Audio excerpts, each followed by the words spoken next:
the link now, and you can join from anywhere you are in the world. Wow, it's almost 4:05. Okay.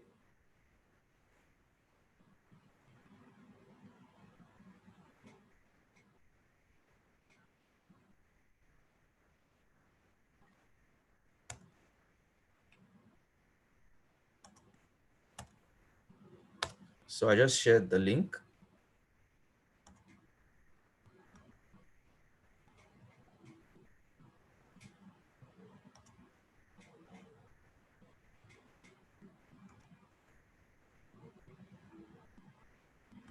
All right, so I've shared the link on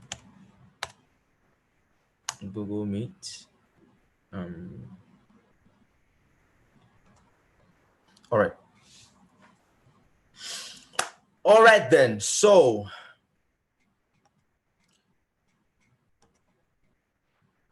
good evening, everyone. My name is Batel, and it's so exciting to have you here.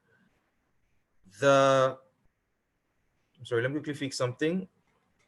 I'm actually having some interference from Google.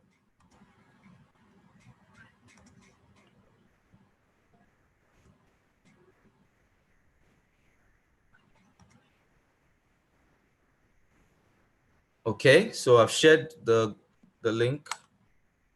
I think we're ready to go now. All right, so if you're ready for us to get started, let me see you write in the comment section, go, go, go, go, go. Or just tell me yes, yes, yes, yes. Let's get started. Go, go. Yeah, nice. Energy, energy. Yes. Yeah, let's get that energy going. Amazing, amazing. Awesome. I can see all of that. Yeah. Awesome, awesome, awesome. Okay, okay, okay. All right, so good evening once again. It's so good to have you here. Yesterday, we had the first onboarding session for the Venture Matrix for the Future of Africa Series 1. And it was an amazing experience having leaders from across Nigeria join in to participate in the conversation about how we can take hold of our future today. So yesterday, we talked about storytelling and we talked about the power of narratives and storytelling. And one thing that I strongly believe is that stories have power, right? And the power of stories is that stories have the ability to born new stories. Stories have the ability to birth new stories, right? So in series 2, I thought to continue with storytelling and then tell someone else's story, right? Or tell the other flip side of the story, which is the story of the student, of the undergraduate community, right? And that's what we'll be discussing today. So I'm going to share my screen so that we can have access to the article and then we can jump right in to that. All right, so if you can see my screen, I need to see in the chat section, tell me, yes, yes, yes, you can see the screen. If you can see my screen, just tell me that, yes, you can see my screen. All right, I can see people already telling me, okay, awesome, awesome, awesome. All right, so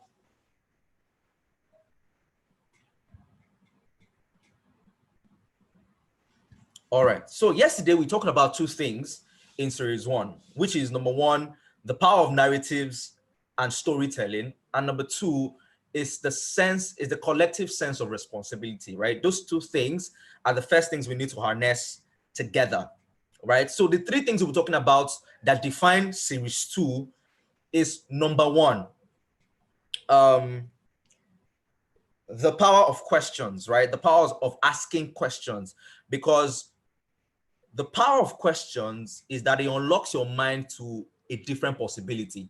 When you continue to challenge the norm, you get introduced to a different reality from what you're already used to, right?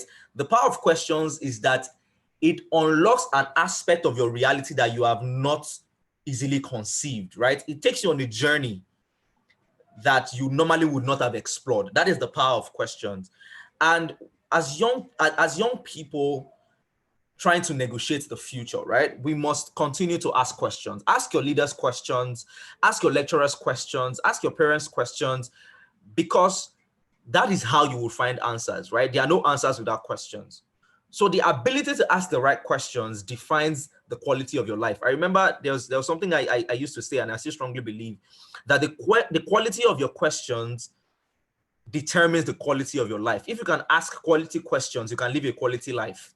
It is as simple as that. So questions hold the power to unlock your life's potential, right? The second thing we'll be dealing with today is about the concept of an enabling environment, not just within the context of the venture matrix, but as regards your life. What does it mean to create an enabling environment for yourself? And how does it apply to the undergraduate community and their role in the future, right? Those are the things we'll be talking about today. And lastly, we'll be talking about how to unlock potential through the heart of service, right? Those are the three things that will define our conversations today. So let's jump right into it, right? So the Venture Matrix for the Future of Africa, Series 2. Then the boy says to Neo, do not try and bend the spoon. That's impossible. Instead, only try to realize the truth. There is no spoon. Then you will see it is not the spoon that bends. It is only yourself. You know, if you're a fan of the trilogy, The Matrix, I'm sure you can remember this scene very well. And I decided to start with this scene because it represents every character that is discussed in the Venture Matrix. It represents the nation. It represents you as an undergraduate in the undergraduate community. It represents opportunity. It represents every concept. And the context that it applies to this article, or this piece rather, is that you need a mental shift. You need a paradigm shift for you to explore the unexplored. That is just simply what I'm saying there. You are the one that needs to bend. Everything that will happen to you has to happen inside of you for you to see it as a reality. Your situations will not change if you don't change. Your circumstances will not change if you don't change. So as young people trying to change the narrative, we have to imbibe new values that represent the kind of change that we are looking for. That is simply what it's saying there, right? So let's jump right into it.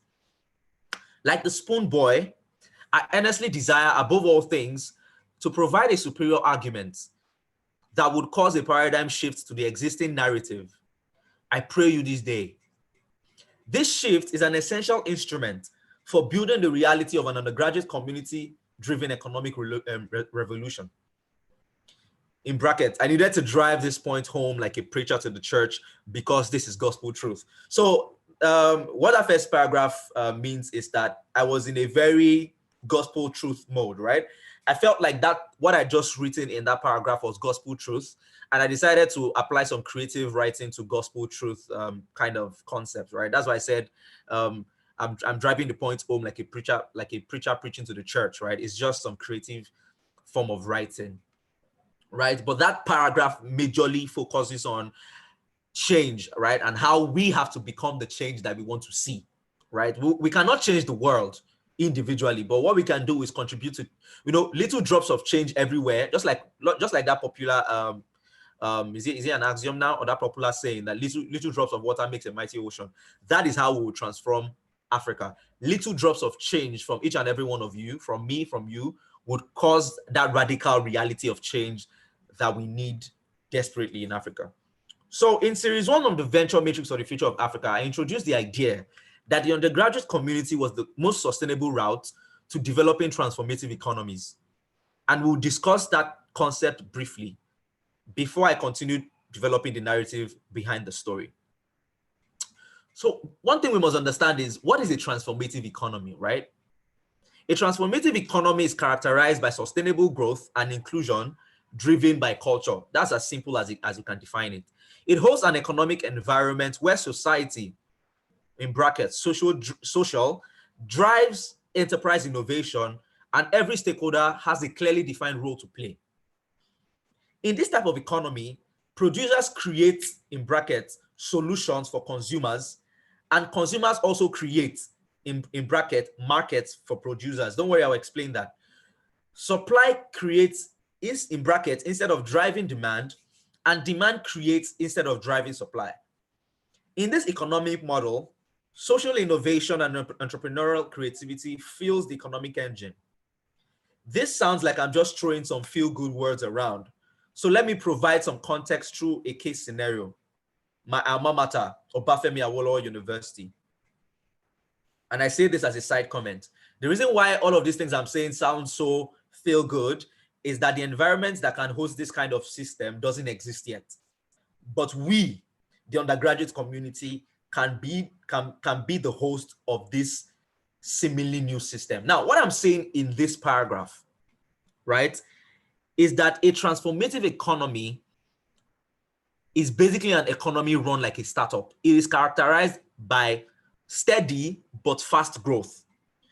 So an economy that you can easily predict, that is what you call a transformative economy, because you know that systems work, you know that the variables that you use to predict actually work. That is simply what a transformative economy is. So if you understand the concept of a startup, just think of an economy that runs like a startup. Lean, but big, fast, and is exploring potential. That is, is using up all the resources. The way a startup, a startup will not just hire anybody just because they can hire. No. If you're not performing a function, you cannot be in a startup. So that is how a transformative economy is. It's just like an economy that is run like a startup. Exactly. Just, I think that's as simple as it gets, right? So another, I've seen questions in my email, in my mailbox saying, oh, what do I mean by in this kind of economy, producers create solutions for customers and customers also create markets for producers. Now, if you know your economics, right, there is they call them the invisible hand of supply, of demand and supply, right? Demand, right? You cannot supply. You need supply and demand are 5 and 6. You need demand for you to be able to supply. I need to be able to supply demand, right? But in this context, right, what a transformative economy does is simple actually, right? It means that producers create the kind of solutions that people can pay for, not just what people want. Do you understand? It's basically talking about an economy driven by innovation, where producers can see that people need this and they can create it. There's the concept where Steve Jobs said, most times you create for the market because people don't know what they want. That totally applies also. But the point is there has to be a market for it. The reason why, see, Apple might not have survived if there wasn't a phone market, and that's the truth. Innovation only exists because there's an existing platform for it to build upon.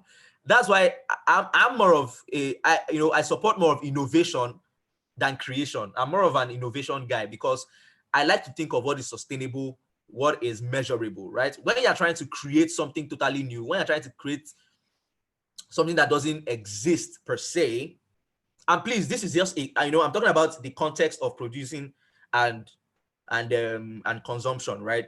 This doesn't affect every other piece. I'm just explaining this concept here, right? Is that, the market can house the value being created by the producers. I think that's as simple as I can define that, right? And I said in this model, it is driven by what? Sustainable growth and inclusion, driven by culture. So what that means is inclusion is that everybody has a role to play. Everybody can find themselves. Woman, man, old, young, finds their own place in the economy, participating actively, active participation. That is what characterizes a transformative economy, right? And the last variable there is culture.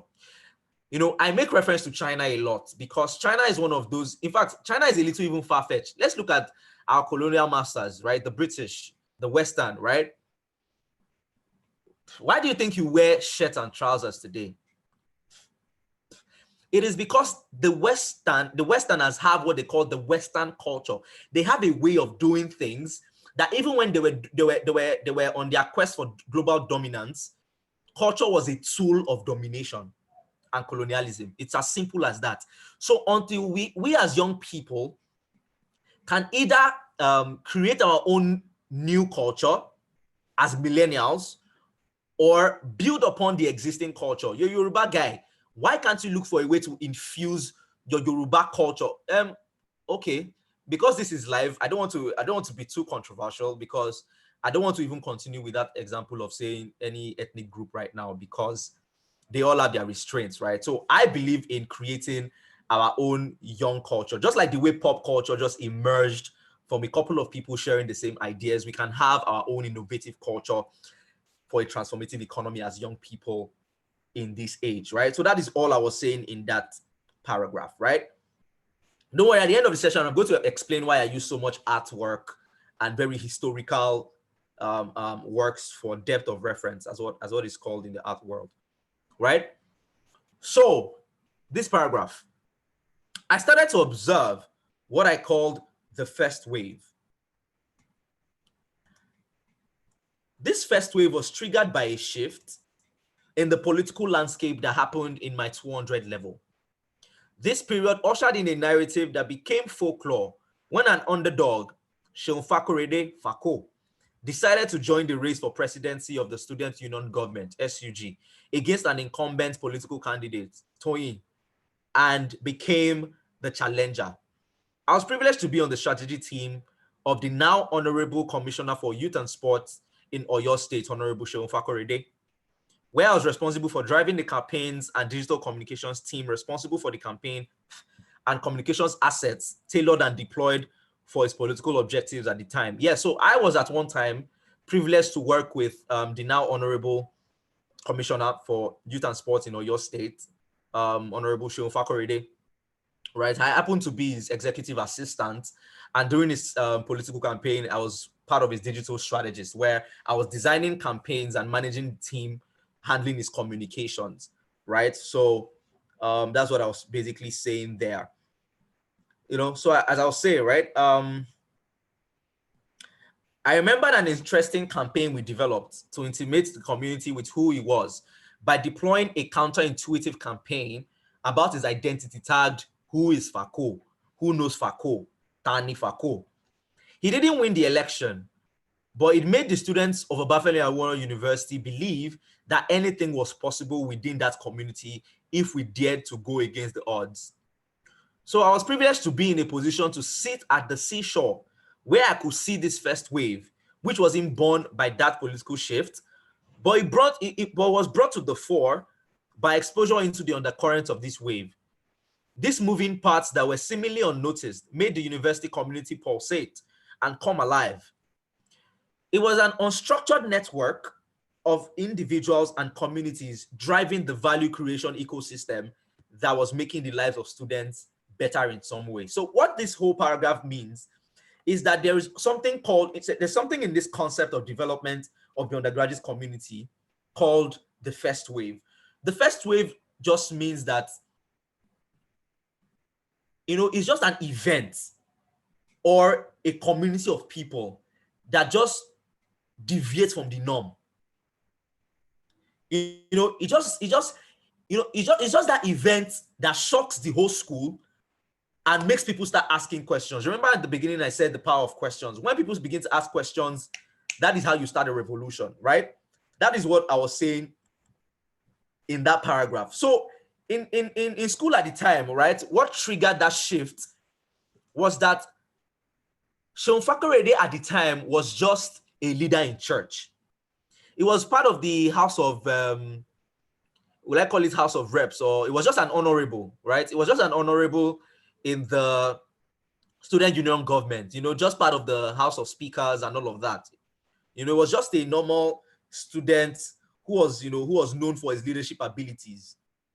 So during that political, that political period was one of the hottest because he got inspired. He was the president of Eden community at the time, whereas Eden, a subdivision of Gemstone Group owned by Fela Durotoye, right? An amazing group of people in Obafemi Awolowo University, right?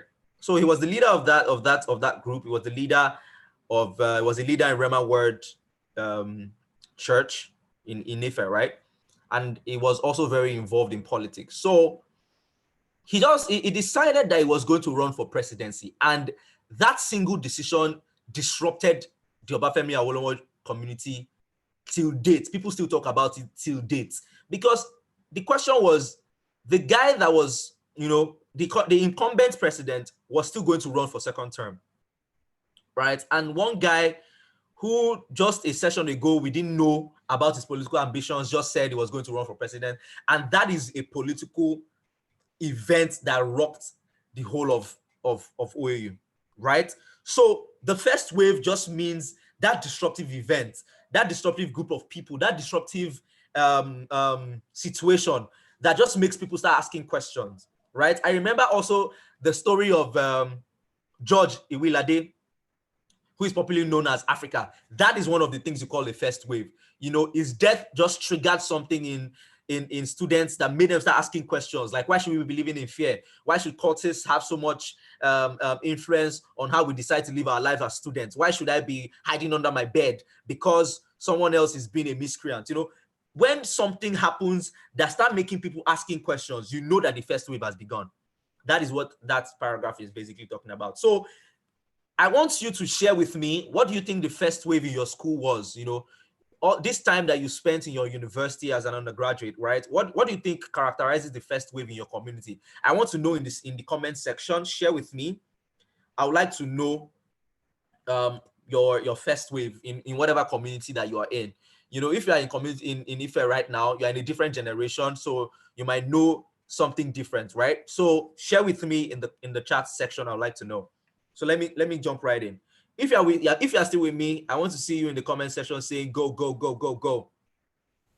Can anyone hear me? Okay, awesome. Yeah, so share your first wave experience with me. What do you think is that event or group of people that triggered people to start asking questions, that triggered people to start asking a different question and saying, no, we will not accept this. No, we need a change. No, this cannot happen. We cannot have things like this anymore. Right, so let me jump back into the article.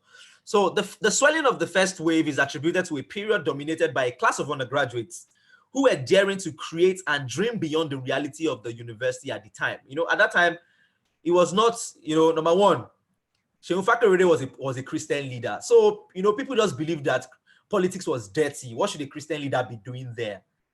What do you need?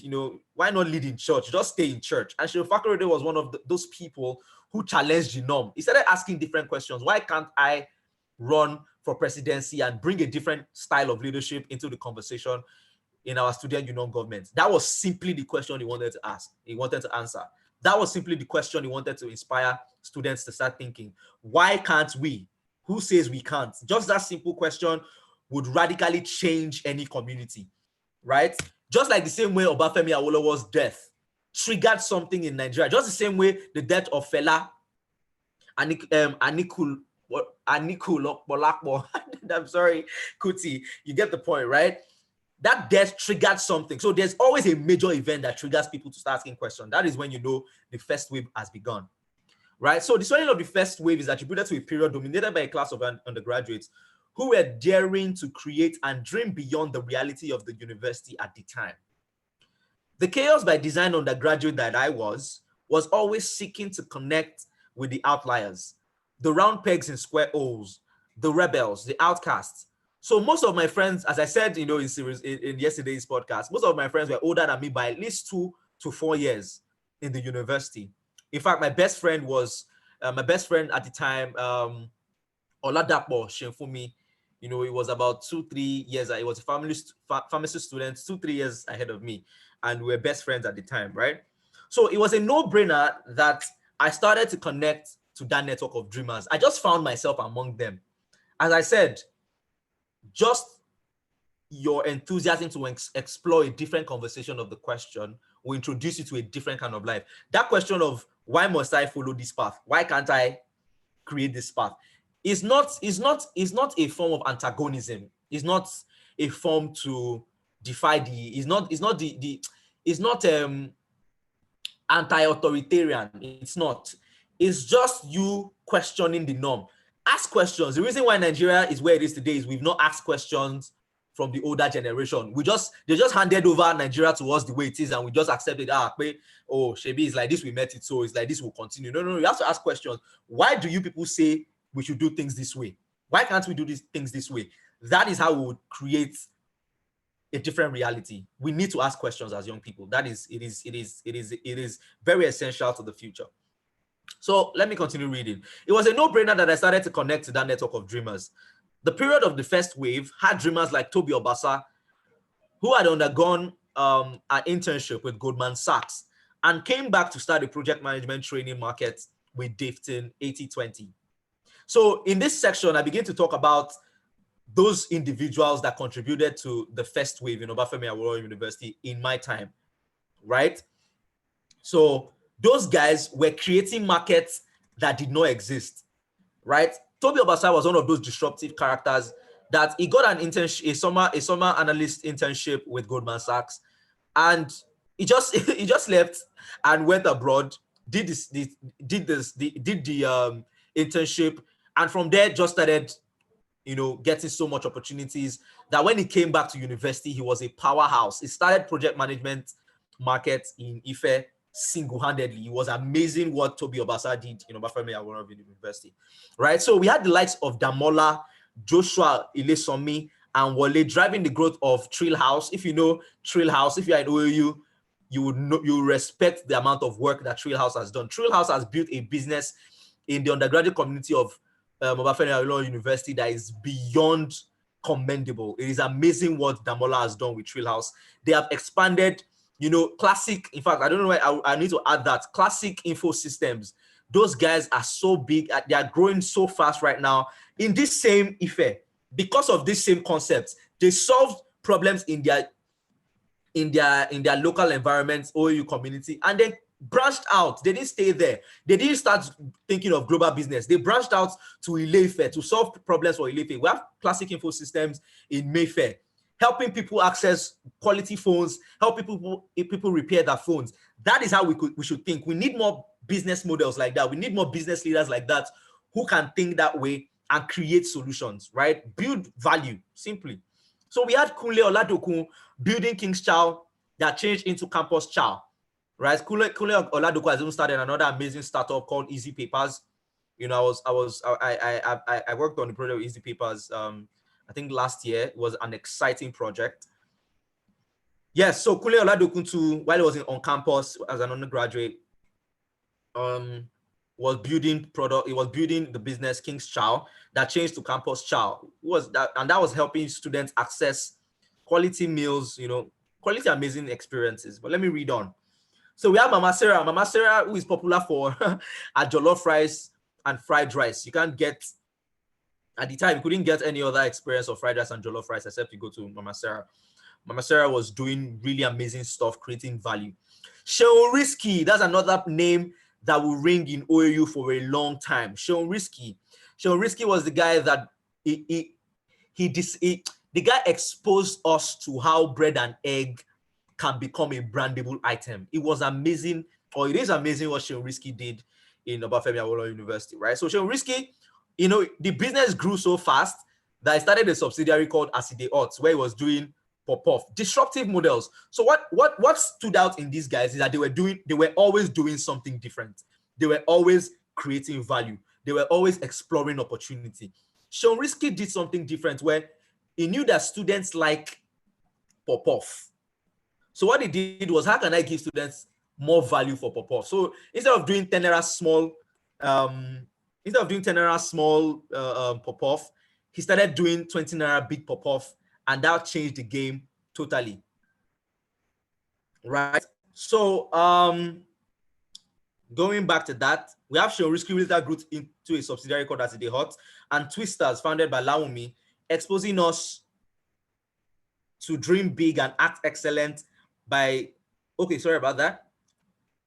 Twisters, founded by Lawumi, exposing us to how quality is a birth child of consistency, and Boye Oshinaga, building Young Soul. So Boye Oshinaga was one of those disruptive guys back then. He started all this, he was thinking startup globally when he was still in the undergraduate community. He started Young Soul, and that got incubated by 440 NG, right? Showing us that there was no limits. We also had Segun Odeyemi, inspiring us to dream big and act excellent by showing us how big fashion could become with gorgeous outfits. What Gorgeous Outfits did, what Segun Odeyemi did was also very tremendous, because he was one of those guys that became a millionaire through fashion. All this guy was doing was blazers, was suits, and he became a millionaire, right? I'm sorry if you can hear me. If you can't hear me, can you please let me know? Can you still hear me? If you can hear me, please let me see in the comment section that you can hear me. Okay. Thank you very much. So back into that, right? So as I said, with fashion, we're just selling blazer. This guy became a millionaire right here on campus in Obafemi Awolowo University, right? So then we have Crave Daniels, right?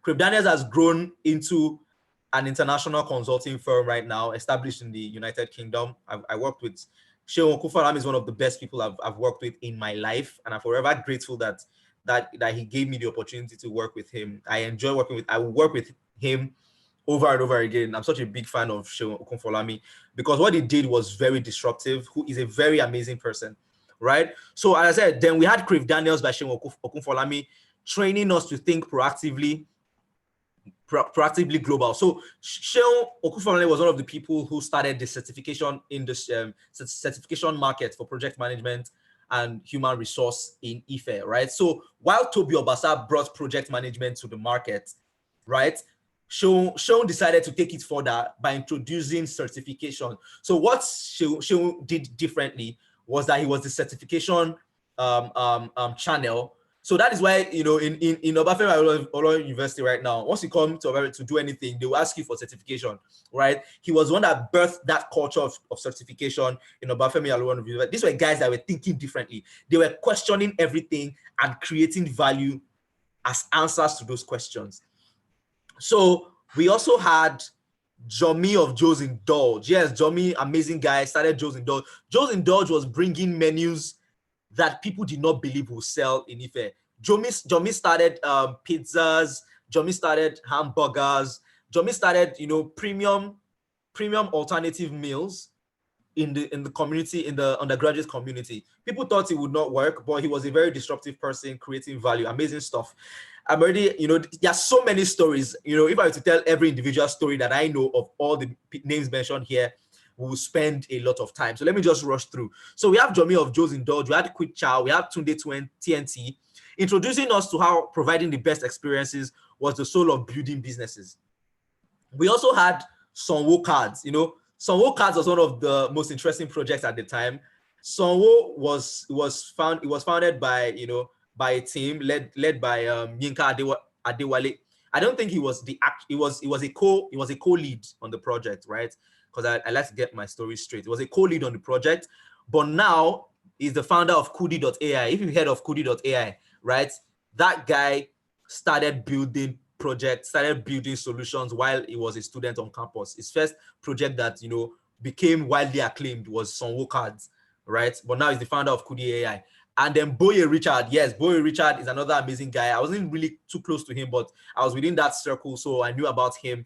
And he was one of the biggest influences on what OU's tech community is today. Very amazing and influential guy. And he was also very, very amiable. He was someone that you could easily approach, but he was very influential in defining what the tech community in OAU is today. Right. So we also have so yeah, as I said, Boye Richard, who's one of the biggest influences on the OAU tech community, showing us how to think disruptively. Why having people like Moya Adeyemi now works with Twitter, but she was one of the very influential individuals in the OAU tech community. She was the head of GDG Ile-Ife, right? So we had Ayodele Obashegun. Yes, he was leading IEEE. Obashegun was really amazing, very talented guy. He had started robotics. He was one that introduced very high-level technology to the community, you know, that I am aware of, because I know as at the time, right back, you know, in 2016, around 2016, 2015, 2016, 2017, I know he was already doing disruptive projects of neuroscience, yes. Bioengineering. He was doing bioengineering. He was doing really crazy, interesting tech stuff that even his lecturers were not even probably teaching at the time. And one thing I knew about Obashegun was that, okay, I don't know if you would like me to share that, but since I don't know, let me not share that. But it was something about his grades and all of that also. But I know Shegun was also was representing school at international competitions. There's this cup is it Emerging Cup? But there's one international competition that he represented school in severally, and then more OU students started getting more representation within the school. If you can still hear me, I want you to let me know in the comment section. I'm asking because my AirPods keep tripping. I'm sorry, I said AirPods. My pods, they're not AirPods. Okay, thank you. Okay, you can. Thank you so much. Thank you so much for that. Awesome. So let me continue, right? So so as I said, Ayodele Obashegun and Caleb Mbakwe driving Google, IEEE, and Microsoft communities. Yes, Caleb Mbakwe was another interesting guy. Was leading the Microsoft community at the time, right? So these guys were showing us transformational leadership. Those guys were leading causes that were hard. They were leading new frontiers that it was just crazy, trust me, right? So another generation sprang forth, as Tosin Abejide went big with how beauty could grow skin deep. This part is just creative writing, right? So Tosin Abejide went big with how beauty could grow so skin deep that will cause a beauty revolution, because she calls her business the House of Revolution, right? So she started a makeup and beauty business that has grown really big right now, right? So she's the owner of House of Revo. Then we also had WhatsApp delivery. Yes, I was part of this team, WhatsApp delivery by Adeniyi Ajakaye. Adeniyi right now is in the UK, doing amazing stuff, still creating amazing products. He worked as a design consultant with Alder Consulting, very amazing guy. So these are the kind of solid guys we had in OU. These are the kind of guys that I was relating with. So I was thinking on a different level, right? We had neonatal boards by Joshua Igba. Yeah, Joshua Igba also introduced neonatal boards, right? I remember the time where he would be knocking on student doors in Angola, telling us about digital boards, right? People were looking at him strange.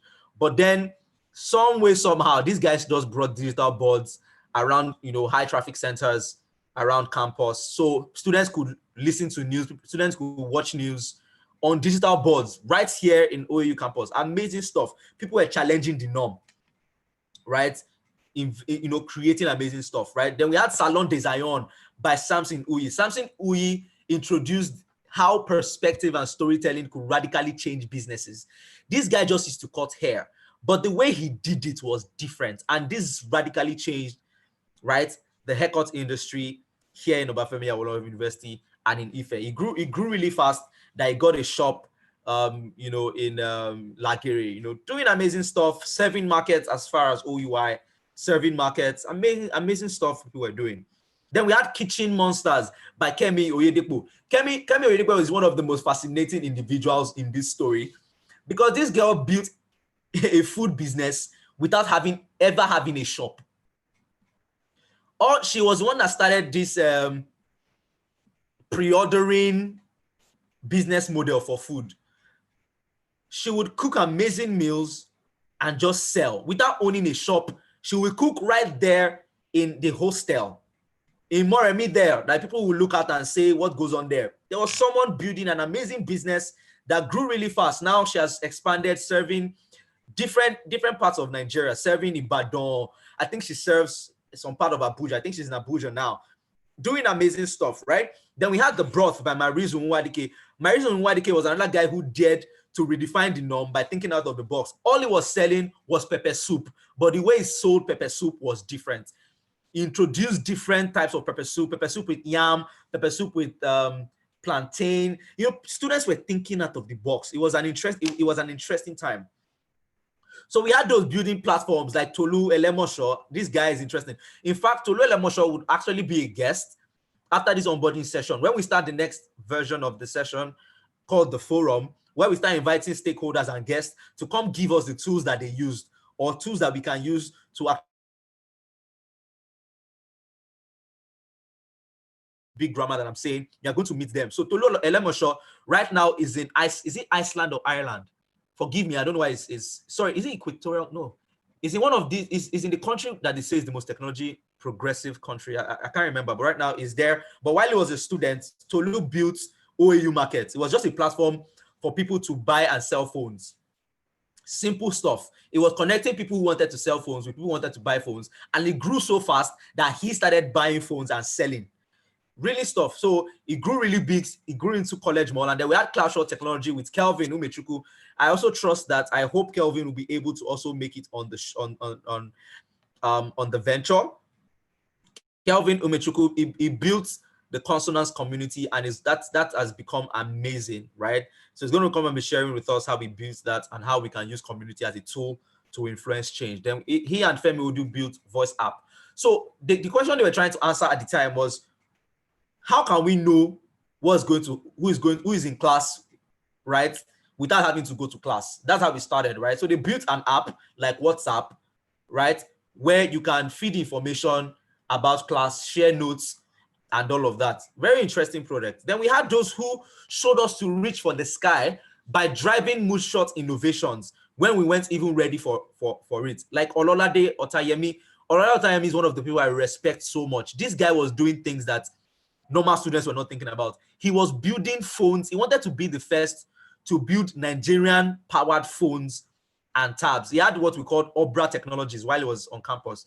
The idea grew so big that I think he had to leave the university for a while. I think he had to drop out. It was like he had his own, his own Bill Gates version of the story, right? And then we had Olaolu Balogun, the guy with the afro. He was driving robotics through ACI that became Tantita and grew into Envelope 8.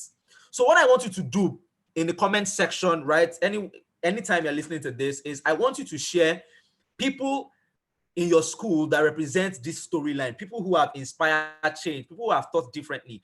Please share with me on LinkedIn, share with me on Medium in the comment section, share names of people, share what they did, right? Tag them in the post, let them know that we actually see what they are doing, what they did for us, and their influence on the undergraduate community. I'm personally going to look for all of these people and tag them in that post during one of these times. So please, in the comment section, share names, share the school, share what they did.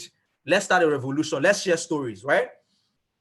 So now, I shared this so we can observe a trend or some form of model to validate the feasibility of my proposition.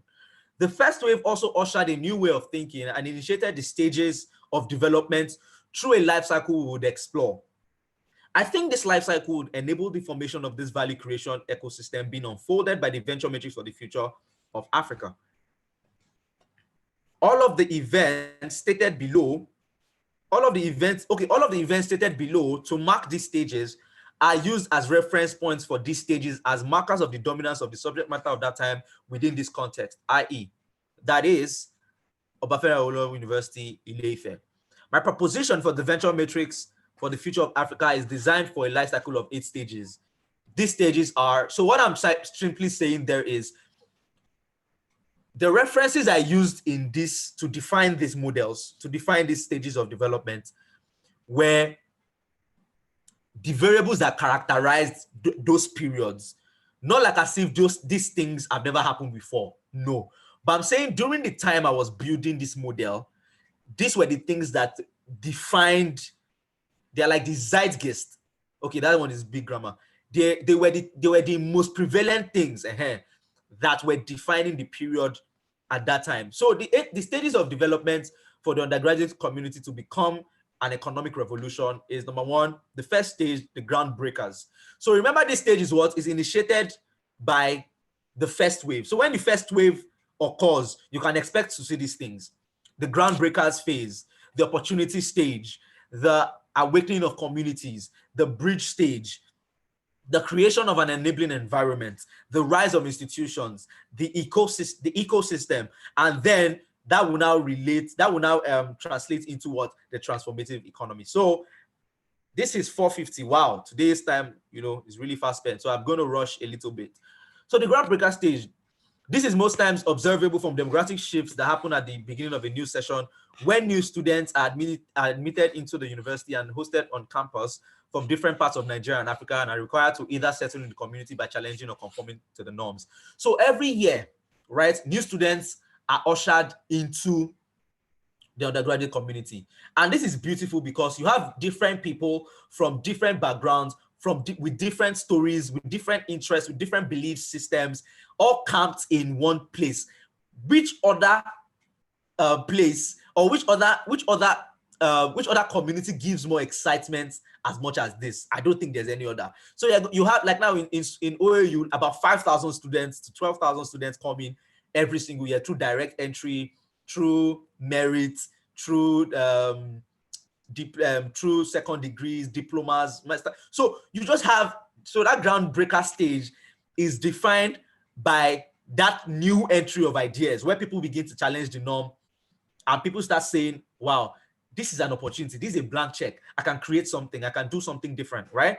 So this is why this first stage of development is most times characterized by the changes to the political, as I said before, it's most times characterized by the changes to the political, cultural, or socioeconomic landscape of an undergraduate community, right?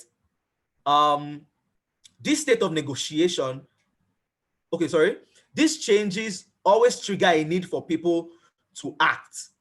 At this stage, students start to question what is normal. What normal is and what it should be. This state of negotiation leads to the swelling of the wave where the outliers begin to challenge the norm by choosing to explore the option of a different reality, either born of, number one, their disruptive nature. So for me, it was just because I'm disruptive in nature. I just like a different idea. I just like different. I just like looking for that other alternative that people are not really looking at, that different side of the conversation. So my disruptive nature gave birth to, me being part of, that groundbreaker stage, right?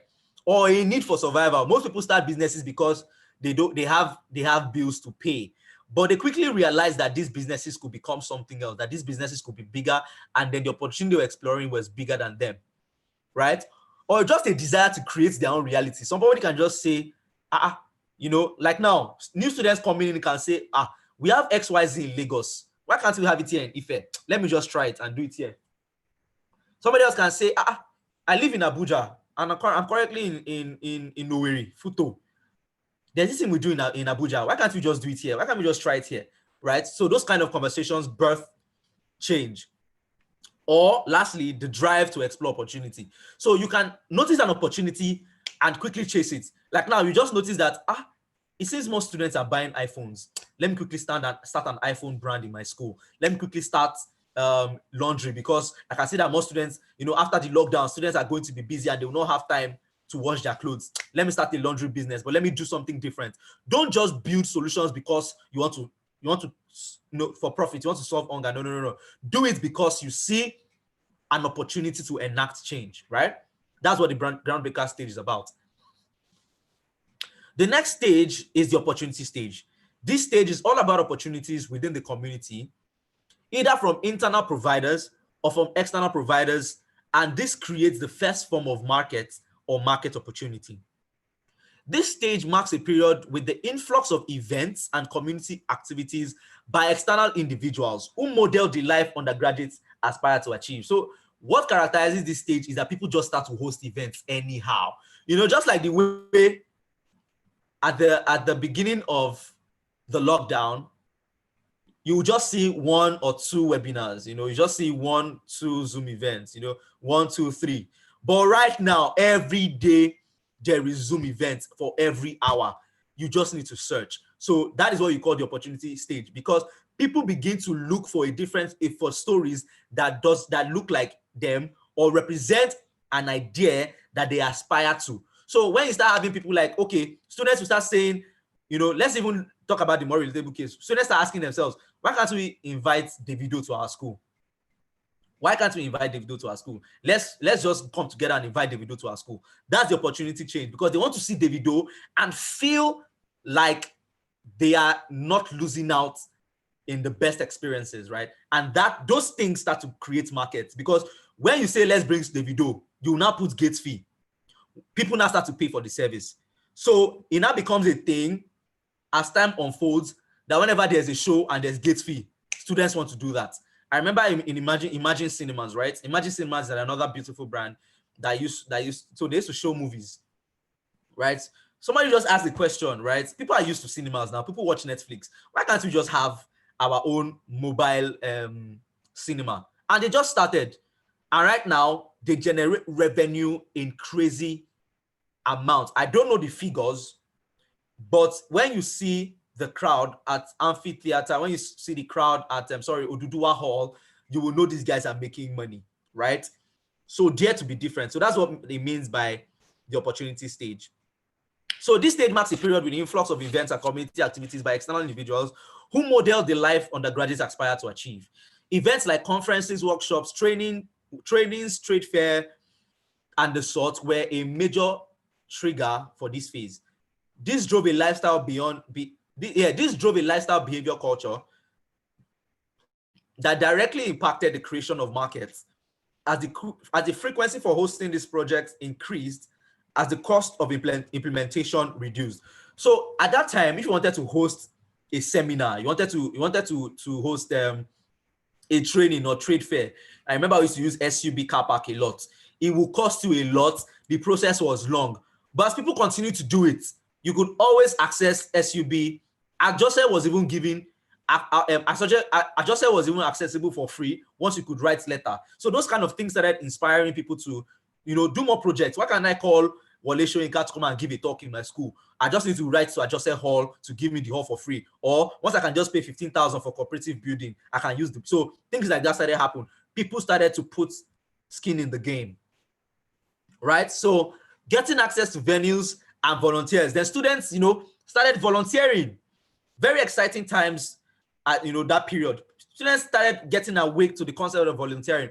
Today in OAU, once you call for volunteers, you get a lot of responses. So that stage is called the opportunity stage because people want to be part of things that represent the opportunity that they want to explore, right? So getting access to venues and volunteers, getting support. Students started writing to organizations to sponsor events, and they were getting it. I remember Coca-Cola doing massive events in school at that time because students were reaching out to them, collaborating with them to bring Coca-Cola to their schools to do amazing projects, right? So, as I said, in my case, hosting such events at 200 level wasn't as easy or desirable, but by 400 level, as many as 3 events were happening every month. As in, imagine how lively OU was. 3 events every month was a normal thing. It was a normal thing at the time. 3 events. Although right now it's more of entertainment, but in my time, it was business conferences, employability seminars, get ready to work, a lot of stuff, a lot of trainings were going on. Design trainings, a lot was going on. That is why the OAU community is as vibrant as it is right now. We went through this, we participated actively in these phases, right? I'm sure it's the same for schools like FUTA, UI, Unilag. So please don't just listen that I'm mentioning OAU. It's what I can most relate to, but I know it's like that across other universities, right? So as I said, as many as 3 events were happening every month. A number of accessible venues increased by more than 60%. In my time, you could only use cooperative building or amphitheater or 1,000 seater. But right now, there are so many venues you could use. You can use BOOC, BOOA, you can use Adjose, you can use cooperative building. There were just a lot of venues you could use. You could use this plaza outside campus. I can't remember right now. Amazing Cinema, yeah, they were trying to do that. So this is the stage where the undergraduate community starts to develop its consumer behavior and starts to fall within an economic class based on their behavior. So this opportunity stage also marks the time that students start to reveal their economic class. You start to see who the big boys are. The big boys start to spend money, right?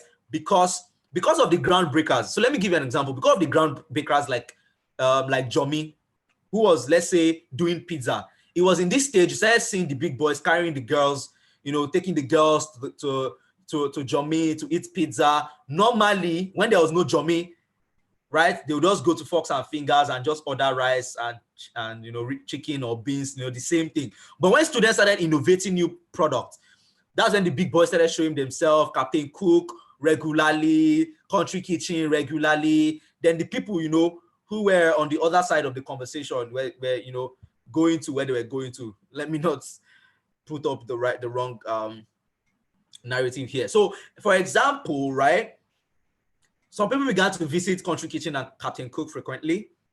Some people started visiting Joe's, Banwell, and Guess more frequently than before because there was now a consumer behavior created from this triggering in the environment, right?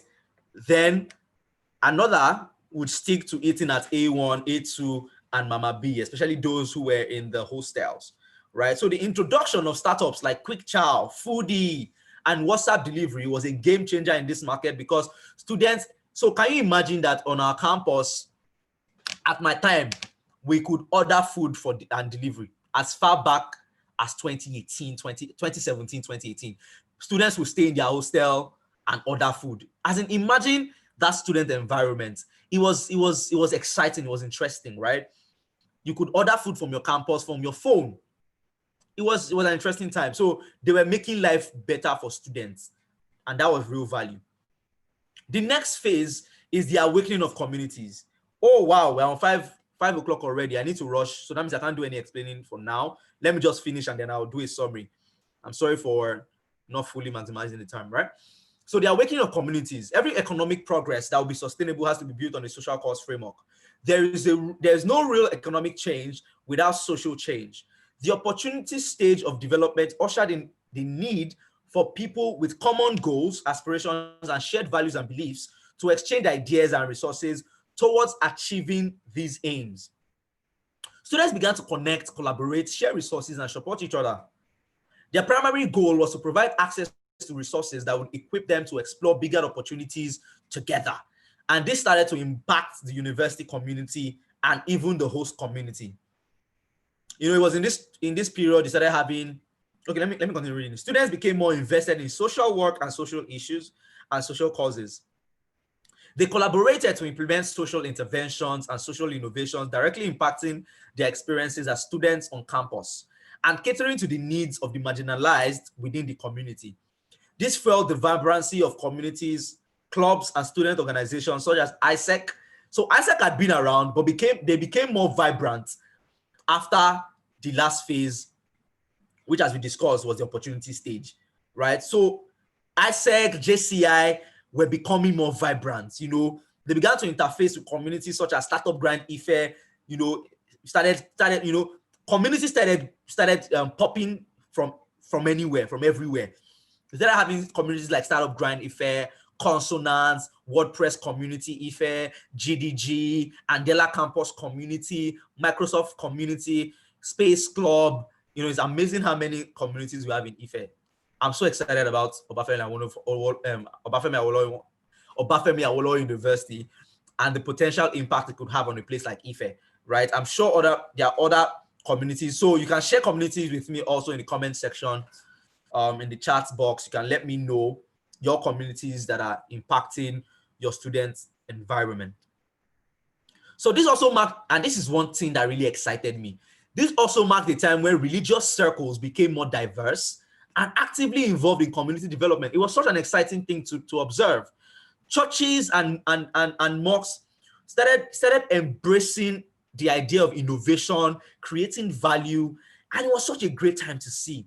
Something that we're not really, it was just exciting, right? You see pastors, you know, student pastors, fellowship leaders, you know, inspiring followers to create value, you know, birthing truths from the Bible, birthing truths from the Quran about how they should impact their societies and communities positively. It was such an exciting time. Students were thinking like that. It marked such an exciting time. You know, I'm privileged to be part of the SWAT church, and it's a big conversation in my church. We talk about value creation. We talk about capital. How can you build capital? My pastor, and you know, I call it my pastor and spiritual father, Reverend Hussein Michael Joseph. Amazing man. You cannot be in the SWAT and not be inspired to create solutions. Those were the kind of things that we were seeing in this period, right? So it was such an amazing experience when I was invited to speak at the MSSN community, led by a lady at the time. Don't confuse the excitement, right? I'm just excited that it was, you know, it was an experience for me, right? Aisha is such an amazing leader. She was the leader of that community at the time, and she invited me right, to their mosque. I was shocked actually, because she invited me to their mosque, but they had another engagement, so we had to change venues. But she invited me to come talk about skills and competencies needed to explore opportunities. And that community was so receptive. They kept collecting my number, kept asking me to come back. They were really excited about the experience, and I didn't feel strange. I felt like I was with my own people, right? So they were so receptive and were even open to inviting me to their mosque, right? But for another engagement that was going on at the time, there were more than 100 students in attendance. So people actually showed up, right? There were 2 patrons and there were 2 external guests. I remember Fuad, a major, Fuad right now works with Zikoko. He was working with Zikoko at the time, right? So Fuad came, I connected with Fuad, amazing guy, amazing content strategist, right?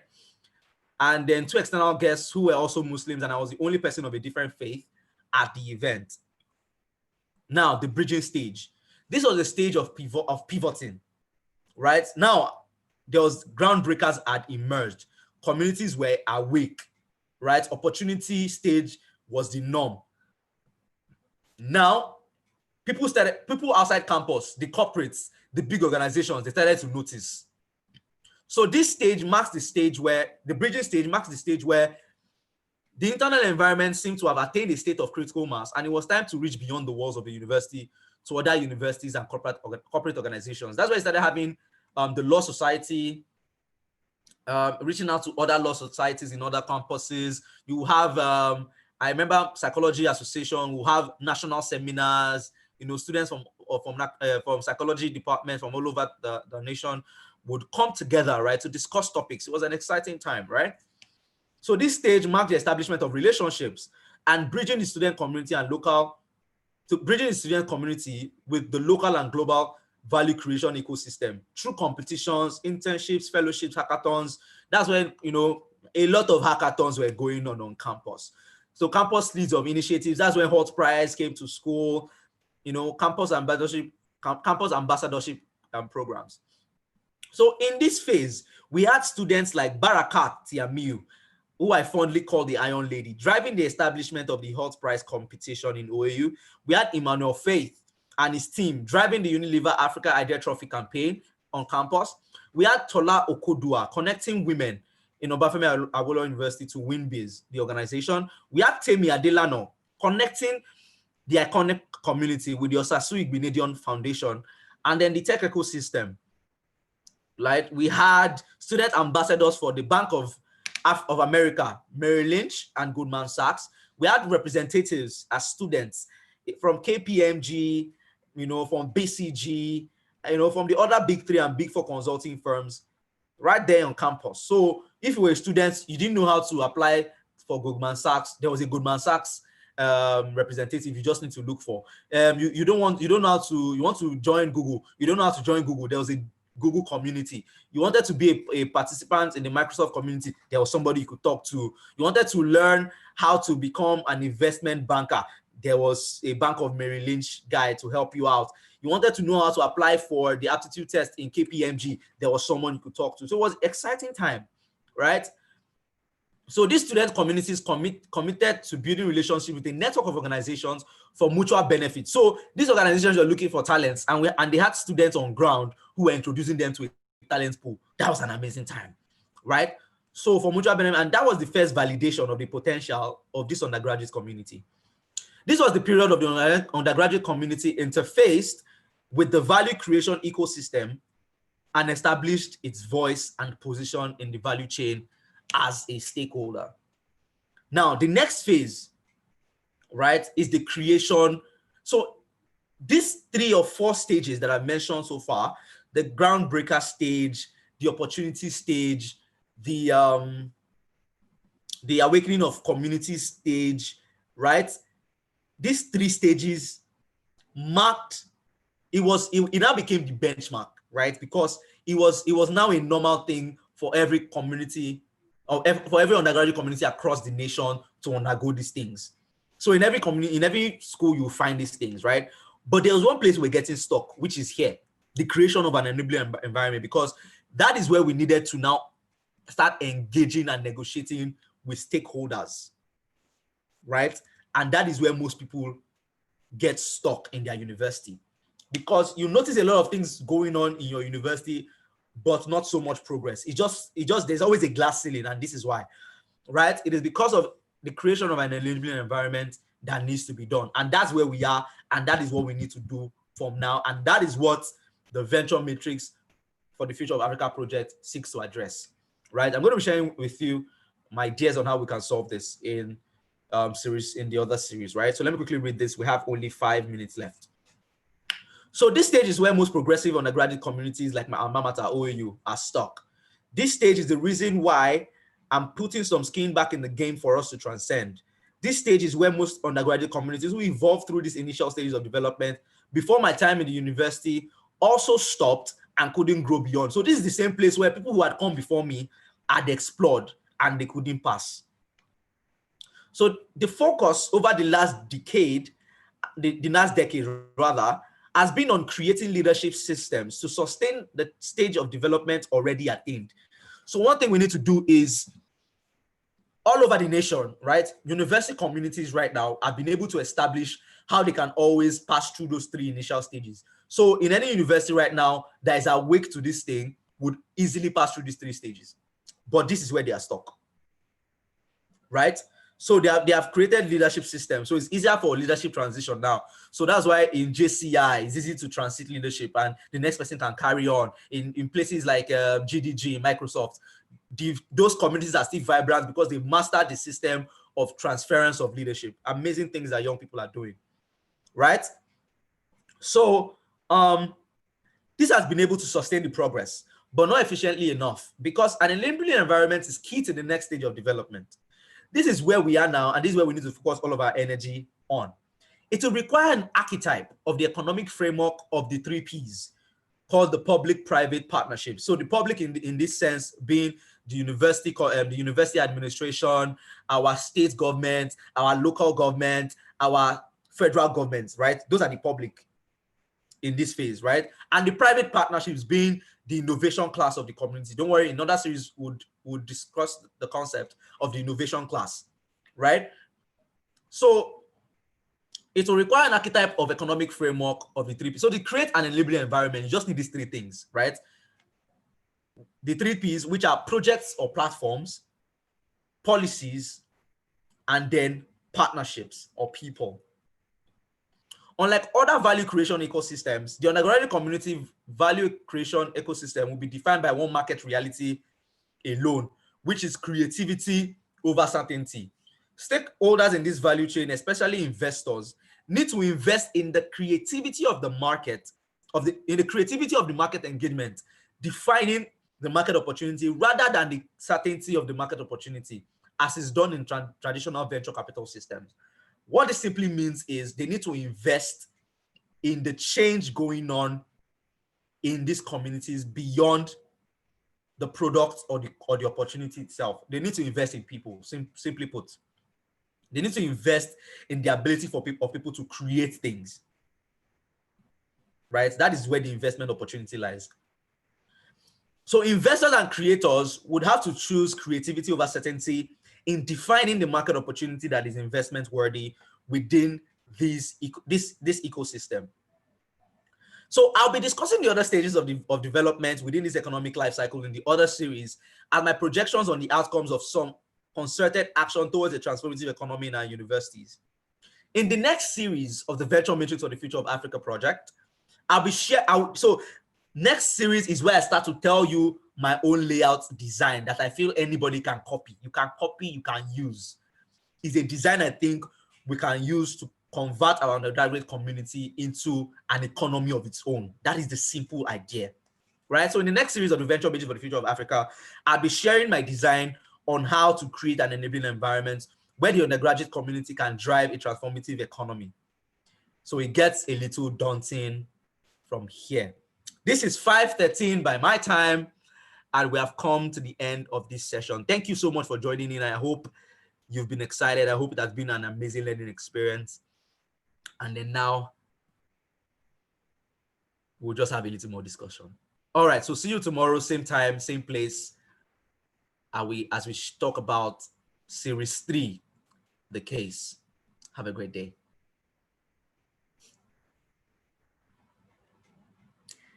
All right, so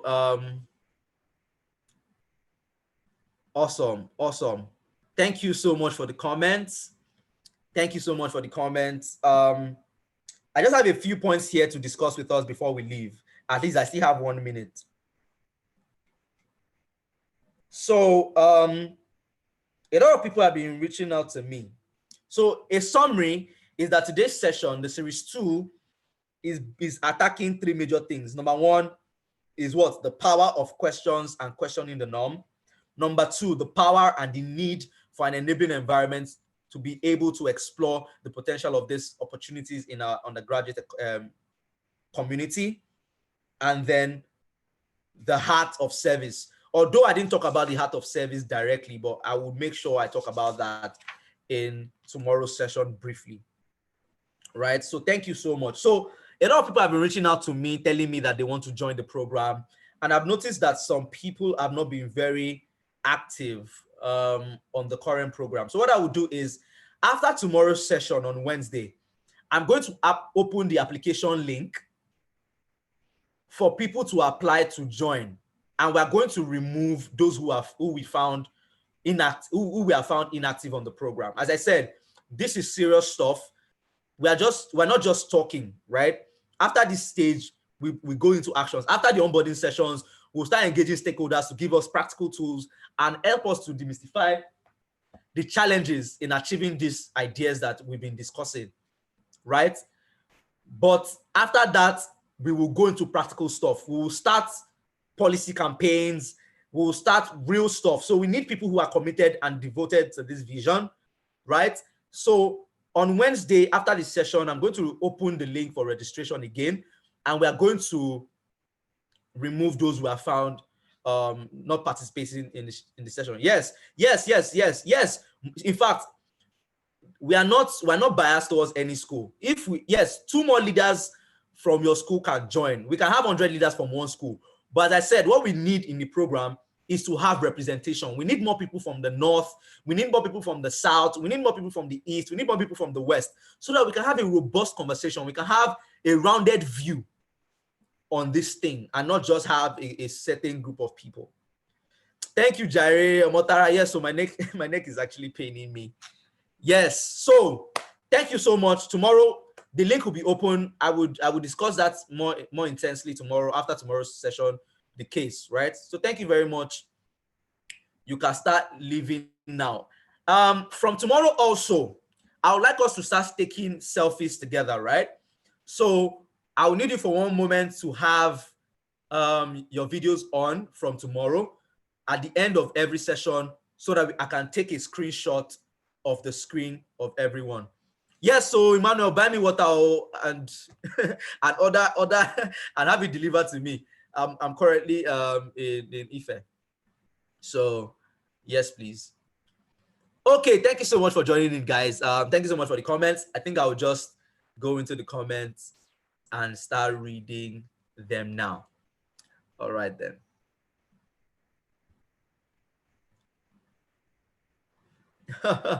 So you can bore me, sir. Yeah, so see, if you're in Ife, hit me up. Let's hang out. Let's chill. Let's have fun.